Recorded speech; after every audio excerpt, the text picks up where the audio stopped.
Queridos hermanos, estamos celebrando el tercer domingo de Pascua. Vamos a leer el texto del Evangelio que la Iglesia nos propone para meditar en este día.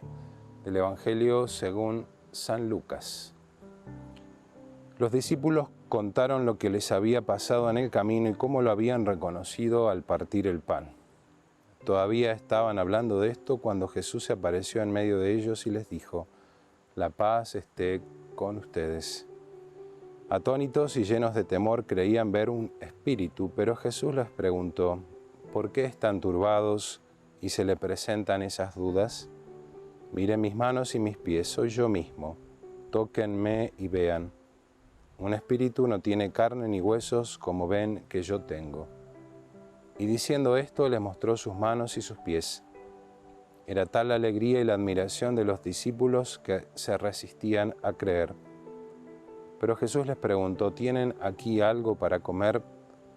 Ellos le presentaron un trozo de pescado asado. Él lo tomó y lo comió delante de todos.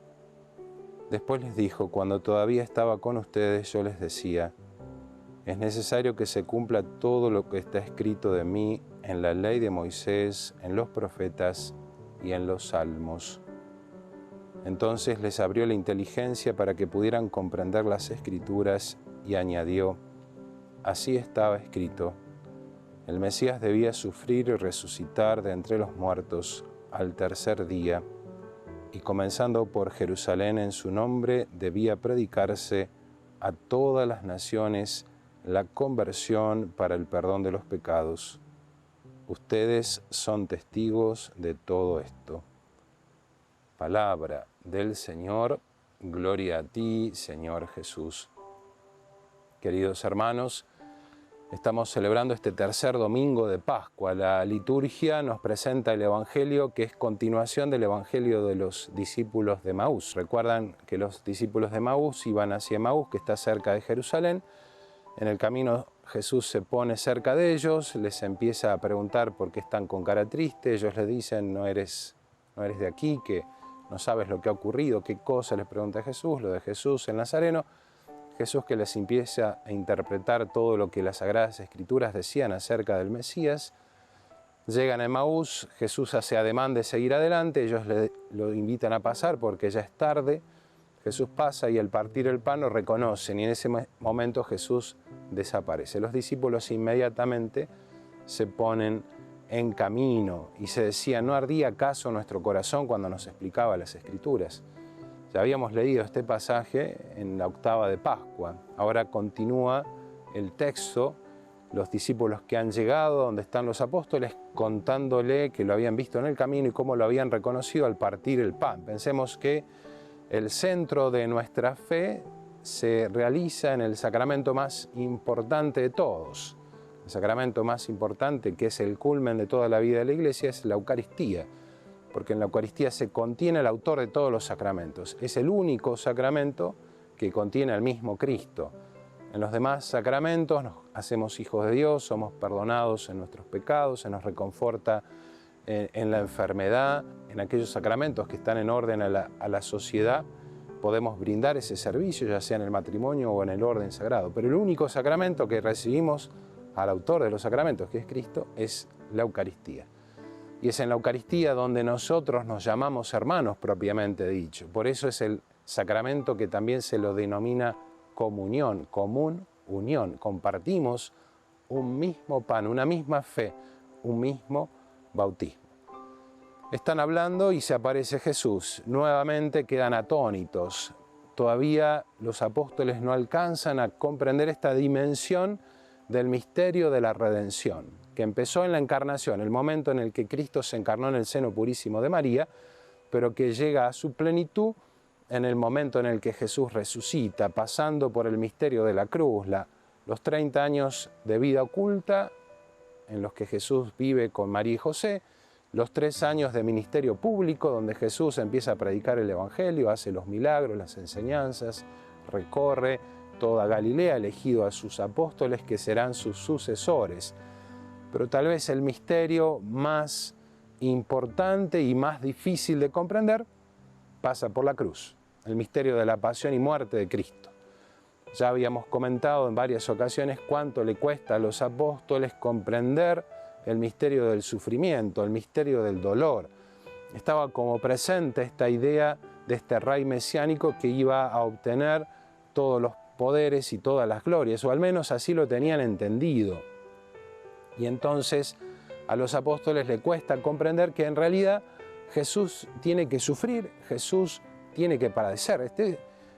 En el fondo, el misterio por el cual Jesús viene a recuperar lo que Adán y Eva habían perdido con su desobediencia. Por eso Jesús obedece, por eso Jesús toma la cruz y se encamina a cumplir la voluntad del Padre. Y esto es lo que nosotros como cristianos tenemos que vivir en plenitud, el tomar la cruz de cada día y seguir los pasos del Maestro, que es tal vez lo que más nos cuesta, porque es el camino angosto, el camino de las renuncias, el camino del sacrificio, pero es el camino que nos hace plena y verdaderamente libres. Es el camino que eligió Jesús, el camino que eligieron los santos, eligieron los mártires, y que también nosotros tenemos que elegir. Pero pensemos, en el Evangelio Jesús quiere hacerles entender a los apóstoles que es Él. Estaban atónitos, perplejos. ¿Qué les dice Jesús? ¿Por qué se les presentan esas dudas?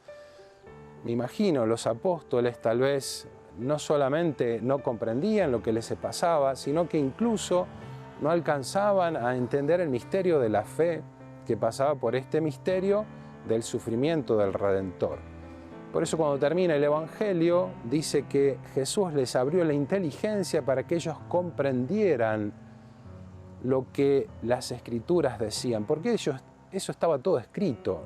Pensemos que todo el Antiguo Testamento, es decir, toda la historia del Antiguo Testamento no es otra cosa que la referencia a Cristo. Nos habla de Cristo, nos menciona a Cristo, apunta hacia Cristo. ¿Qué es lo que hacemos generalmente? Leemos un texto del Antiguo Testamento que se entiende a la luz del Nuevo Testamento. Porque en el Nuevo Testamento es donde se comprende el sentido de todo el Antiguo Testamento. Pensemos que este gran padre de la Iglesia, y ya lo he comentado en varias ocasiones, San Jerónimo, decía que desconocer las Escrituras es desconocer a Cristo. Cristo es el centro de las Escrituras. Todas las Escrituras, desde Adán hasta el último capítulo del Apocalipsis, nos hablan de Jesús. Por eso es Cristo quien les abre la inteligencia a los apóstoles para que ellos comprendan que era necesario que Cristo sufriera, que Cristo padeciera, que Cristo tuviera que morir en la cruz y resucitar. Algo que tal vez humanamente les costaba mucho, como nos cuesta también a nosotros. Pensemos que en nuestra vida muchas veces se presenta la cruz y el sufrimiento, y espontáneamente uno rechaza el dolor, rechaza la muerte. Dios nos ha hecho para la felicidad y todos añoramos ser felices y buscamos la felicidad aquí y ahora. ¿Y Jesús qué nos propone? Abrazar la cruz aquí y ahora. No nos propone la felicidad ahora, no nos propone el paraíso acá, sino que nos propone que tomando la cruz de cada día y siguiendo sus pasos, sí podremos llegar al paraíso. Lo contrario a lo que quisieron hacer Adán y Eva estando ya en el paraíso. El paraíso, Adán y Eva tenían que obedecer a Dios para ser felices. Y quisieron desobedecer a Dios pensando que iban a ser más felices. ¿Cómo podemos ser más felices sin Dios? ¿Cómo podemos pretender una alegría que llene nuestra alma en la que Dios no esté presente? Esto es lo que nos propone el mundo y la sociedad de hoy en día. Un mundo sin Dios, una sociedad sin Dios. Incluso, y esto también lamentablemente, una religión sin Dios. El anticristo, del cual habla mucho el libro del Apocalipsis, se presentará como el que suplanta a Dios. Es el hombre que representa toda la humanidad y que nos viene a decir, Dios no hace falta. Y en el tiempo del anticristo, sería para otra charla más larga, pero una de las señales del anticristo es esta paz social. Una paz social donde todos sean felices aquí en la tierra. Entonces el anticristo, ¿qué dirá? No hace falta Dios. Hemos conseguido el paraíso aquí. Gran tentación. ¿Qué pasaría si de pronto todos nuestros problemas económicos se solucionaran aquí en la tierra, que es en realidad la gran tentación, como dice Jesús en el Evangelio. Qué difícil es que un rico entre en el reino de los cielos. Es más fácil que un camello pase por el ojo de una aguja que un rico entre en el reino de los cielos. ¿Por qué? Porque la riqueza nos da la seguridad de todas las cosas que necesitamos. Y en esa seguridad nos olvidamos de todo. Cuando uno es carenciado, necesita recurrir al otro, necesita del otro, y necesita del otro con mayúscula, que es Dios.